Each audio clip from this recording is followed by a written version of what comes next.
তাহসান খান জনপ্রিয় কণ্ঠশিল্পী তো বটেই, অভিনয়েও মায়ার জালে বেঁধেছেন ভক্তদের। তবে হঠাৎই তার এক ঘোষণায় বেদনার সুর সবখানে। তাহসান ইতি টানছেন দীর্ঘ 2 যুগেরও বেশি সঙ্গীত ক্যারিয়ারের।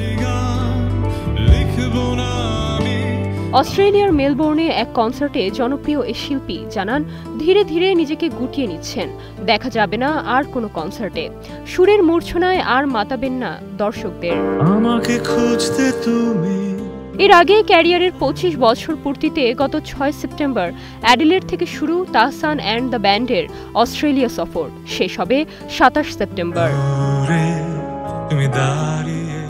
এরই মধ্যে মেলবোর্নের কনসার্টে ভক্তরা হঠাৎ পেলেন সেই অপ্রত্যাশিত খবর। সামাজিক যোগাযোগ মাধ্যমে ছড়িয়ে পড়া ভিডিওতে দেখা যায়, স্টেজের সামনে দাঁড়িয়ে ভক্তদের উদ্দেশ্যে তাহসান বলছেন এটাই তার শেষ কনসার্ট। বন্ধ করে দিয়েছেন ফেসবুক এবং ইনস্টাগ্রাম অ্যাকাউন্ট। প্রিয় শিল্পীর এমন ঘোষণায় মুহূর্তেই আবেগে ভেসে যান দর্শকরা। সামাজিক যোগাযোগ মাধ্যমে তাহসানকে গান চালিয়ে যাওয়ার অনুরোধ জানান তারা। কিছুদিন বিরতি নিয়ে ফের ফিরবেন চিরচেনা মঞ্চে, এমন আশা তাদের। গত বছর অভিনয় থেকেও নিজেকে সরিয়ে নেন তাহসান। Nirjana Nusrat, star news.